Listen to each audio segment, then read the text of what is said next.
말씀 함께 보겠습니다. 하나님 말씀은 에베소 1장 3절부터 14절, 신약성경 310면 혹은 311면에 있는 에베소서 1장 3절부터 14절까지의 말씀입니다.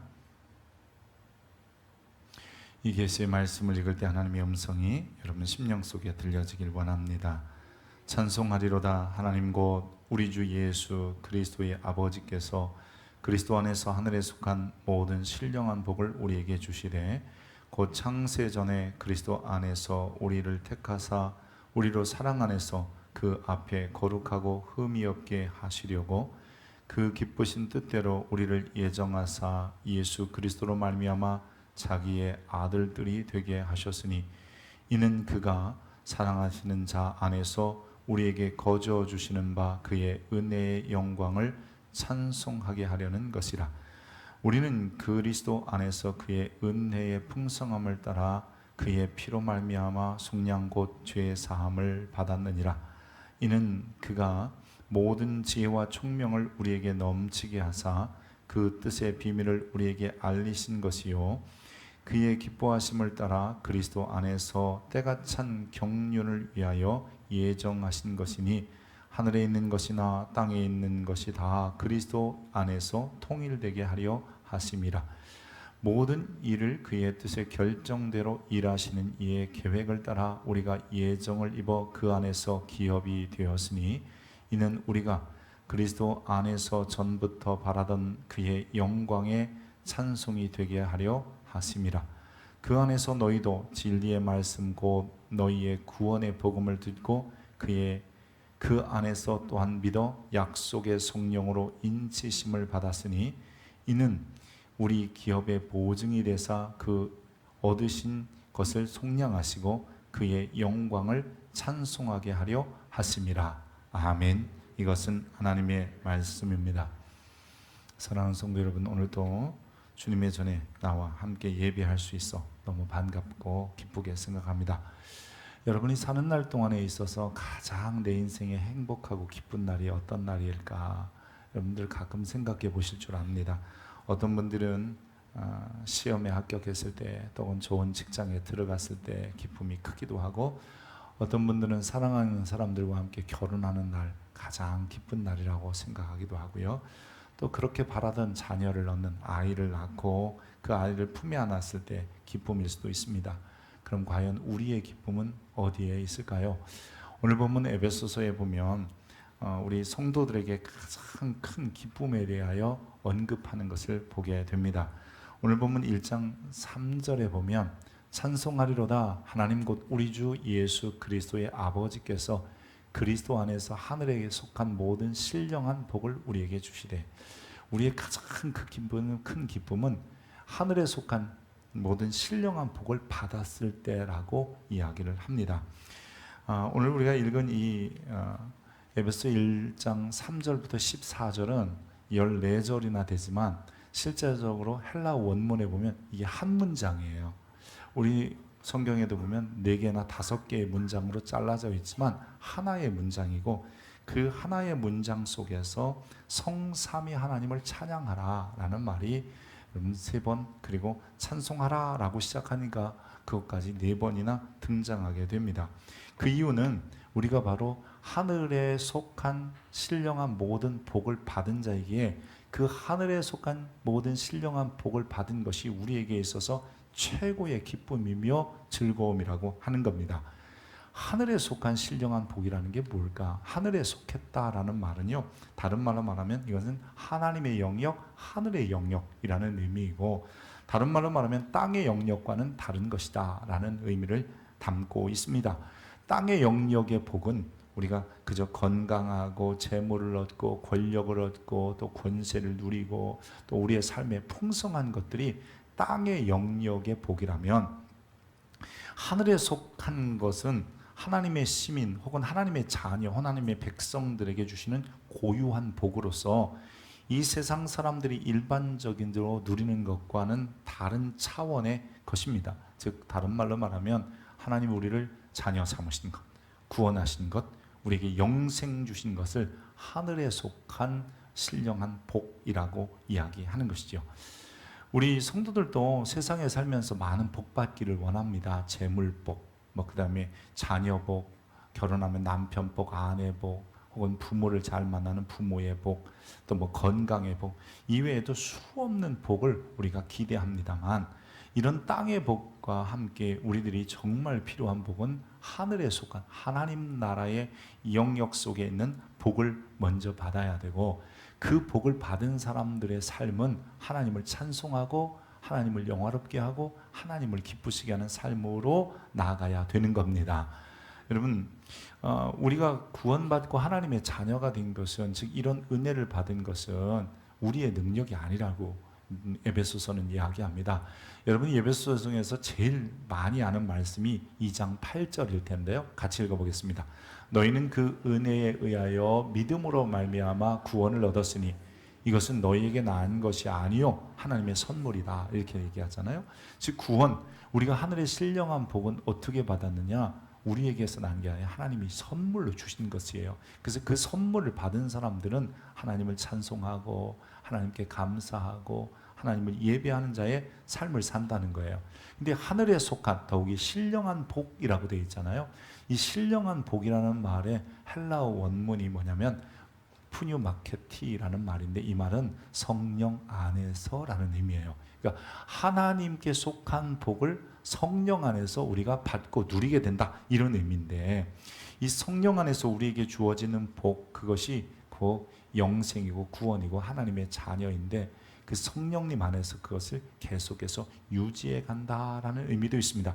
오늘 다시 한번 이 부분은 설명해 보겠습니다만, 분명한 것은 구원받은 사람에게는 성령님이 함께 하셔서 그 구원의 보장, 즉 계속해서 그 신령한 하늘에 속한 복들이 우리에게 있다는 것을 알게 하신다는 거예요. 그럼 로마서 8장 9절에 보면, 만일 너희 속에 하나님의 영 성령이 거하시면 너희가 육신에 있지 아니하고 영에 있나니, 이걸 좀 오늘 본문의 말로 풀어보면요, 땅의 복만을 기대하지 않고 하늘의 복을 소망하고 사나니 누구든지 그리스도의 영이 없으면 하나님의 사람도 아니다 라고 이야기하는 겁니다. 에베소서는 이 말에 대해서 1장 13절에 이렇게 다시 한번 설명합니다. 그 안에서 너희도 진리의 말씀 곧 너희의 구원의 복음을 듣고 그 안에서 또한 믿어 약속의 성령으로 인치심을 받았다. 즉 인침이라는 말이 뭐냐면 도장받았다, 보증받았다, 이런 뜻이거든요. 그러니까 오늘 우리들이 이 하늘에 속한 모든 신령한 복이라고 하는 것은 우리를 자녀 삼으신 것, 우리에게 영생 주신 것, 구원 주신 것인데, 그것은 바로 세상의 복과는 전혀 다른 것이고 세상은 알 수도 줄 수도 없는 것이지만, 성령이 우리 안에 계심으로 인하여 그 복이, 나는 정말 복받은 사람이구나 라는 것을 알게 된다는 거예요. 그리고 그 복받은 사람들은 어떻게 살아야 되느냐? 그 삶이 감사하고 찬양하고 하나님 앞에 예배자의 삶을 살아내게 된다는 것입니다. 여러분, 우리가 찬송하고 또 예배를 드리는 이유는 다른 데 있지 않아요. 우리에게 이미 하나님이 주신 그 신령한 복 때문인 거예요. 영생 주시고 자녀 삼으시고 구원 주신 것에 대해서 감사해서 예배의 자리에 나오는 거예요. 여러분, 최소한 이 자리가 그런 자리이기를 축복합니다. 우리가 이 금주부터 에베소서를 좀 보고 출애굽기 다 못 본 부분은 주일 저녁, 그다음에 수요 예배를 통해서 좀 살펴보고요. 에베소서는 주일 낮 예배를 통해서 몇 주간 살펴보고, 그리고 다시 주일 저녁 예배, 수요 예배도 에베소서를 보려고 합니다. 이 존 칼빈이 제일 좋아하는 서신이 바로 에베소서였어요. 그리고 이 노빈슨이라는 사람은 에베소서는 바울저서의 백미다, 이럴 정도로 최고로 이 에베소서를 삼았습니다. 우리는 보통 개혁자들의 정신을 따라서 로마서가 최고의 책이라고 생각하지만, 바울 서신에 있어서 더 아름다운 책이, 짧지만 강력한 책이 바로 이 에베소서입니다. 윌리엄 바클레이라고 하는 주석가는 서신서의 여왕이 에베소서고, 또 세뮤얼 테일러 클라지라는 분은 이 사람이 쓴 가장 하나님 마음에 가까운 책이 바로 이 에베소서다, 이렇게 말하기도 했습니다.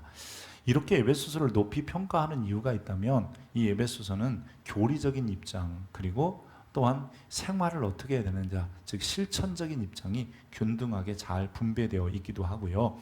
이 예배소서가 쓰여질 때 교회들이 막 새롭게 시작되는 거예요. 예배소라는 지역에서, 지금의 터키 이즈미르라고 하는 지역에서 생긴 교회들인데, 이런 교회들이 막 생기면서 교회 안에 여러 가지 이 현안들, 즉 의문도 생기고 어떻게 이 문제를 처리해야 될지도 모르는 이런 수많은 질문들을 가지고 있었는데, 이 질문들을 아주 명쾌하게 짧지만 다 담고 있는 게 바로 에베소서이기 때문입니다. 처음 교회가 세워지면서 교회의 기초로부터 교인들의 구체적인 생활까지 이 답을 하고 있고요. 특별히 에베소 교회가 유대인들만을 위한 교회가 아니라 이방인들이 이렇게 들어오면서 이방인들의 구원, 그리고 이방인들과 어떻게 하나 될까, 그리고 저들의 문화와 양식을 어떻게 유대인들이 받아야 되는가, 이런 고민들이 굉장히 많았는데 그것을 한 번에 다 답변하고 있고, 에베소서는 바울이 에베소 지역뿐만 아니라 그 주변에 있는 몇몇 교회들, 우리가 잘 아는 소아시아 7교회들이 대표적인데, 이런 교회들에게 회람할 수 있도록 돌려가면서 읽어라, 그래서 회람서신으로 보내지기도 했습니다.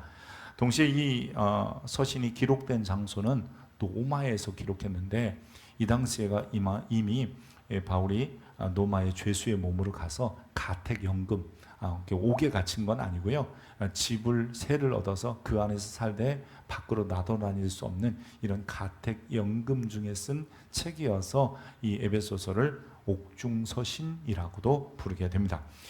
초대교회 교회들이, 즉 교인들이 가진 수많은 의심, 또 의문점, 이런 것들을 이 바울은 이 예배소서라는 짧은 서신을 통해서 풀어주고 있는 거지요. 즉 이들이 이런 생각을 했어요. 우리가 왜 교회에 나가야 되는가, 예배 주일날이면 모여서 예배해야 되는가, 이런 의문점들, 궁금점들이 생기지 않았겠어요? 이전까지 유대인들은 예루살렘 성전에, 그리고 아니면 지역마다 회당이라는 곳에 모여서 예배했는데 왜 우리는 따로 예배를 드려야 되는가, 그리고 왜 우리가 이 찬송과 또 경배를 돌려야 되는가, 이런 의문점들을 갖고 있었던 것이죠. 좀 다른 말로 말하면, 우리가 하나님으로부터 어떤 복을 받았는데 그 복이 무엇이기에 하나님을 찬송해야 되는가, 이런 궁금증이 있었다는 것이죠. 이것은 바로 저와 여러분도 마찬가지예요. 내가 예배당에 나오지만 하나님께 어떤 복을 받았는가, 우리는 혹여나 내가 받은 복이 없다고 생각하면 이런 마음을 또 가져요. 이게 조금 이방적이고 이교적인 생각인데, 이 예배 드리면 어떤 복 주실까? 여러분, 이것은 지극히 이교적인 모습이에요. 우리 신앙인들은 이미 받은 복을 알기에 예배하는 자가 되어야 돼요. 그럴 때 하나님이 더 주시는 은혜, 더 주시는 복을 받는 것이지, 예배 드려서 복 받으려고, 그건요 마치 촛불 켜놓고 열심히 손이 발이 되도록 빌어서 얻는 복, 그것과 다를 바가 없어요. 그래서 바울이 이런 궁금증을 가지고 있는 교회에 뭐라고 하냐면, 너희는 이미 하늘에 속한 신령한 복을 받은 사람, 즉 영생 구원, 하나님의 자녀 되는, 다 같은 표현인데 어쨌든 그것을 받았기 때문에 하나님께 나와 예배해야 된다라고 강한 어조로 이야기합니다. 심지어 이 교리적인 부분을 넘어서 이제 생활편이 4장부터 6장까지 등장하는데요, 그때는 대부분 명령어예요. 이렇게 하라라고 하고 이야기합니다. 어쨌든 간에 바울은 이 성도들의 왜 예배해야지, 왜 하나님을 섬겨야지, 내가 왜 신앙생활 해야지, 이런 초대교회의 궁금증에 대해서 너희가 하늘에 속한 신령한 복을 받았기 때문이다, 다른 말로 말하면 구원과 그 안에 보증으로 주시는 성령이 너희 안에 계시기 때문이다라고 강하게 말하고 있는 겁니다. 그렇다면 어떻게 이 구원의 어떤 은혜가, 즉 하늘의 신령한 복들이, 하늘에 속한 신령한 복들이 내게 왔을까요? 라고 말할 때 바울은 긴 한 문장이지만 3절부터 14절까지 하나의 문장이에요. 헬라 원문에 보면 이 긴 한 문장에 3가지의 이야기를 담고 있어요. 다른 말을 말하면 성부와 성자와 성령, 성삼위 하나님께서 너희를 그분이 하신 사역들 때문에 너희에게 신령한 하늘에 속한 복들이 왔다, 이렇게 얘기하는 겁니다. 그 중에 첫 번째가 뭐냐면 바로 성부의 예정이에요. 바울은 우리가 구원받게 된 것은, 즉 하늘에 속한 신령한 복은 갑작스럽게 나타난 것이 아니라 창세전에 하나님께서 그리스도 안에서 우리를 택하셨다라고 하는 거예요. 여러분 오늘 본문 한번 읽어볼까요? 시작. 곧 창세 전에 그리스도 안에서 우리를 택하사 우리로 사랑 안에서 그 앞에 거룩하고 흠이 없게 하시려. 하나님의 선택이에요. 하나님의 예정이에요. 우리 한 사람을 언제 예정하셨냐면 여러분 시간과 공간을 만드시기도 전에 예정하신 거예요. 사실 이런 소리를 들으면 하나님 앞에 우리가 겸허해져요. 감히 우리의 생각과 머리로는 도저히 이해할 수 없는 시공도 만들어지기 전에 하나님이 우리를 선택하셨다? 이해할 수도 없어요. 그래서 아니 우리가 뭔데 구원하셨어요? 아니면 뭔데 선택하셨어요? 뭔데 예정하셨어요? 그럴 때 주님이 이렇게 대답하셔요. 그 기쁘신 뜻대로 우리를 예정하사. 이 기쁘신 뜻대로라는 말을 우리 표현으로 한번 해볼게요. 하나님 마음대로예요. 이것을 좋은 용어로, 좀 신학적인 용어로 얘기하면 하나님의 주권을 따라서예요. 여러분 부모에게 불효가 뭔지 알아요? 내 마음대로 하는 거거든요. 하나님 앞에서도요, 우리는 내 마음대로 사는 것을 죄악이라고 하는 거예요. 우리는 하나님의 뜻대로 사는 자여야 하고 하나님의 뜻대로 우리는 구원받은 자예요. 그러기에 이 하나님의 전적인 책임 혹은 전적인 주권 가운데서 우리는 하나님 앞에 서게 되는 거예요. 구원받지 못하는 것은 내 잘못이지만 구원받는 것은 전적으로 하나님의 주권적인 은혜 아니면 주권적인 선택 때문이라는 것을 알아야 합니다. 이 하나님이 우리를 선택하셨기 때문에 우리가 하늘의 신령한 복을 받아서 자녀되고 영생 얻게 되는 거예요. 아멘입니까? 그래서 이 하나님께서 왜 나를 선택하셨을까? 굳이 얘기하면 오늘 다시 한번 나중에 본문을 보겠습니다만 그 본문은 이렇게 말해요. 야, 다른 거 아니다. 그의 은혜의 영광을 찬송하게 하려는 것이다. 하나님 우리를 선택하신 이유도 하나님을 찬송하게 하시려고 선택하셨다고 얘기하는 겁니다. 여러분 부모가 만약에 내 자녀들에게 유산을 물려줘야 되겠다. 그래서 유산 상속을 위한 이렇게 그 상속서 이런 것도 유서 이런 것도 쓰고 그러잖아요. 상속에 관한 것들. 그래서 공증을 받기도 합니다만 죄송합니다. 아이들이 태어나서 성장하면서 내가 이 아들에게는 이 딸에게는 어떻게 주겠다 이런 부모의 결정은 부모의 주권에 있지 아이들에게 달려있진 않아요. 내가 주고 싶은 만큼 주는 것은 부모의 그런 이 모습입니다. 때로는 자녀들이 자라면서 좀 마음에 안 들기도 하고 때로는 잘하기도 하고 또 둘이 있으면 한 놈은 잘하고 한 놈은 한 녀석은 영 안 좋아도 부모는 단지 유산을 주는 데 있어서 단지 그들의 모습만 보고 결정하지 않아요. 즉 부모가 결정하면 그대로 되는 것 아니에요. 우리의 구원도 마찬가지입니다. 우리가 구원받은 것은 우리의 노력이 아니라 하나님께서 이미 창세 전에 선택하셨고 예정하셨기 때문에 주어지는 거예요. 그것도 하나님이 기뻐하시는 뜻대로 하나님 마음대로. 그죠? 그래요. 전문적인 용어로 하나님의 주권을 따라서입니다. 저와 여러분에게 그 하늘에 속한 신령한 복이 임하고 내 안에 성령이 거하심은 나의 노력이 있나 아니면 내가 어떤 행위를 통해서 얻어내고 내가 그것을 성취하고 쟁취해낸 것이 아니라 하나님의 주권적인 은혜라는 사실입니다.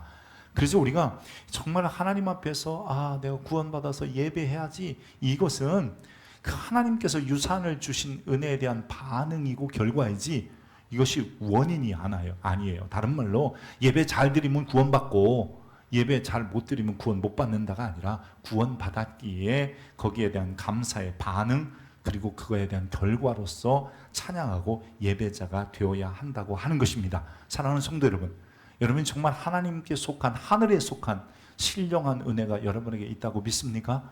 그럼 우리는 감사하고 찬송하고 예배자의 삶을 기뻐해야 되는 거예요. 우리의 구원을 계획하신 하나님이 주권적인 역사를 통해서 우리를 선택하셨다면 이제는 그 은혜에 감사 감격하는 성도들이 되어야 합니다. 내가 어떤 모습이냐, 내가 지금 어떻게 사느냐가 아니라 이미 하나님께서 우리에게 주신 구원, 즉 예정 때문에 받은 구원이기에 그 구원의 은혜에 감격할 수 있는 성도들 되어야 하는 것이지요. 다음으로 이 하늘에 속한 신령한 은혜가 우리에게 어떻게 왔느냐, 그것은 이 예수 그리스도의 속량하심 때문입니다. 여러분 이 속량이라는 말은 사도 에베소 1장 7절에 이렇게 설명합니다. 같이 읽습니다. 우리는 그리스도 안에서 그의 은혜의 풍성함을 따라 그의 피로 말미암아 속량 곧 죄사함을 받았다. 속량과 죄사함을 같은 말로 쓰고 있네요. 이 속량이라는 말이 원래 어떤 의미냐면 값을 지불하고 해방시킨다, 이런 말이 있어요. 즉 노예에게 노예의 대가를, 노예값을 지불하고 내가 노예를 샀는데 이제는 너 자유인이야 라고 풀어줄 때, 그때 속량 혹은 속전이라는 말을 쓰게 되는 거지요. 근데 여기서 오늘은 우리의 죄값을 지불하는 것과 이 속량이라는 말을 같이 쓰고 있어요. 그렇다면 우리는 무엇으로부터 해방받은 것인데, 즉 죄의 형벌인 지옥과 이 사단의 권세로부터 우리가 해방받은 것이에요. 그 해방을 위해서 이 예수님께서 값을 지불하셨는데 그 대가가 어마어마하게 십자가의 사건이었습니다. 우리의 죄가 너무 크고 우리는 하나님을 알지 못하면 영원히 멸망받을 수 없는 상황이었는데, 성자 하나님이신 예수님이 세상에 오셔서 십자가에서 보혈을 흘리심으로 인하여 우리의 모든 죄값을 치르시고 우리를 그 형벌로부터 해방하신 거예요.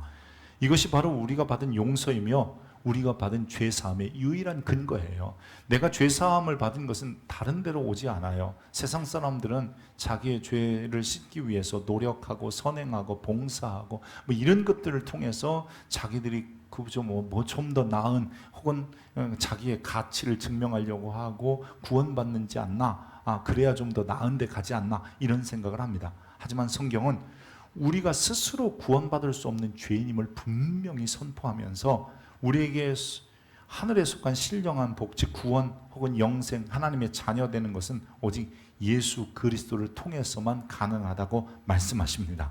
여러분, 우리는 그 놀라운 은혜를 받을 자격이 없었음에도 불구하고 하나님은 그 넘치는 지혜와 총명을 가지고 우리를 향한 그 사랑을 보여주셨어요. 그래서 그가 모든 지혜와 총명을 우리에게 넘치게 하사 그 놀라운 비밀을 우리에게 깨닫게 하셨다라고 본문은 쓰고 있습니다. 심지어는 그렇게 구원의 확신을 가진 자에게 하나님은 어떤 놀라운 은혜를 계속 부어주시냐면 하늘에 있는 것이나 땅에 있는 것이 다 그리스도 안에서 통일되게 하려 하심이라.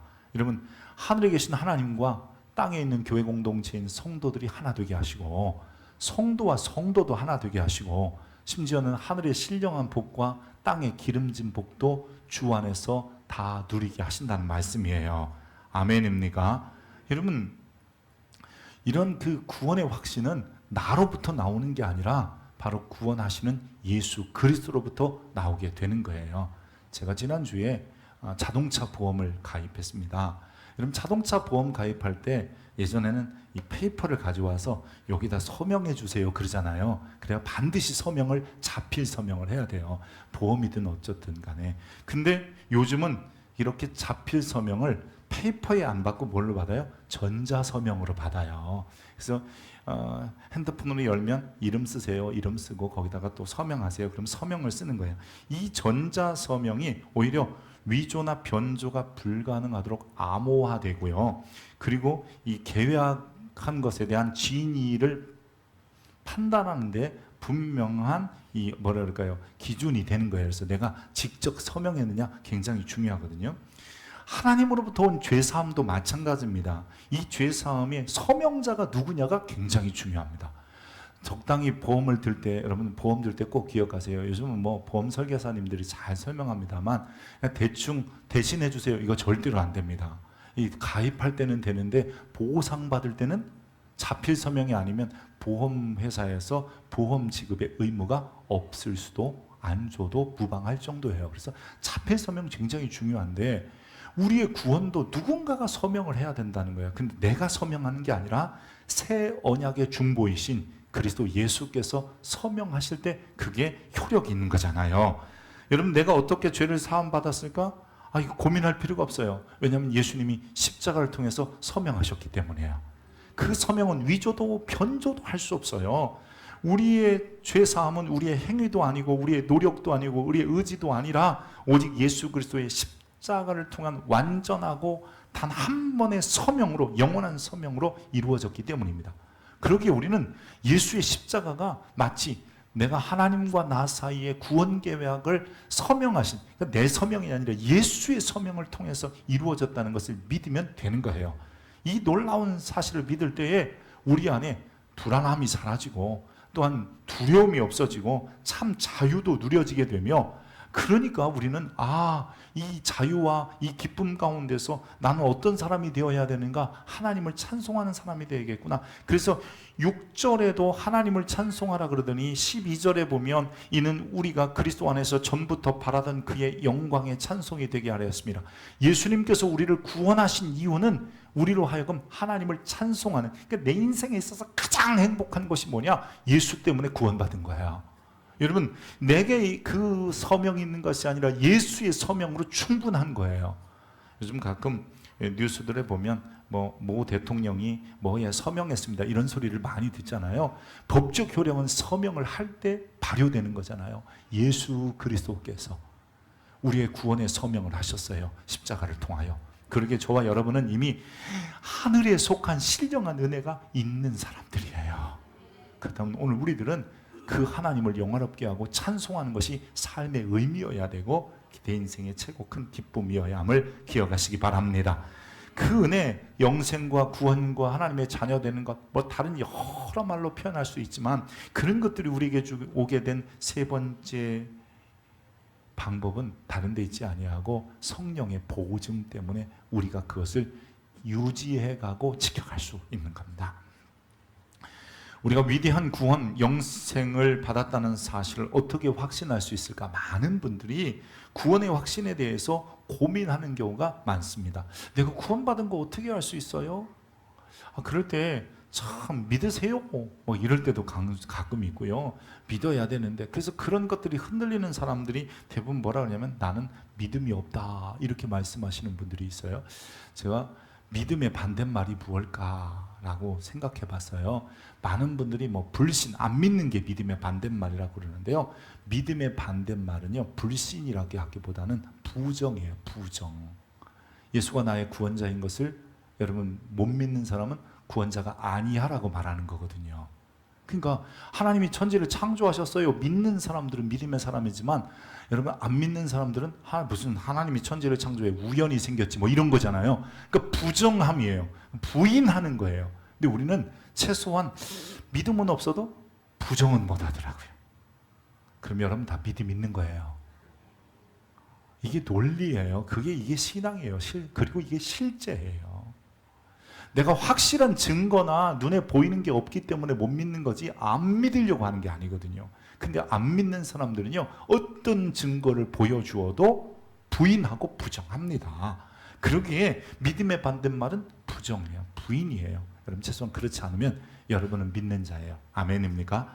그래서 주님께서는 그 확신한 증거를 어떻게 보여주셨냐면 그 안에서 너희도 진리의 말씀 곧 너희 구원의 복음을 듣고 그 안에서 또한 믿어 약속의 성령으로 인침받았다는 게 도장받았다는 뜻이에요. 이는 우리의 기업의 보증이 되사 그 얻으신 것을 속량하시고 그의 영광을 찬송하게 하려 하십니다. 다른 말로 말하면 우리가 구원받는 순간 주의 성령이 우리와 함께하기를 시작합니다. 아멘입니까?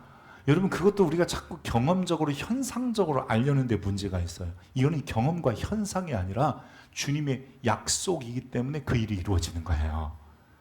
성령을 우리에게 선물로 주셔서, 그래서 이 구원이라는 것은 단순한 감정이 아니에요. 감정적 체험이나 그 눈에 보이는 현상적인 체험이 우리를 하나님의 자녀로 인정받게 하는 것이 아니라 성령이 우리와 함께 하시는 것이 공식적인 보증 방법이에요.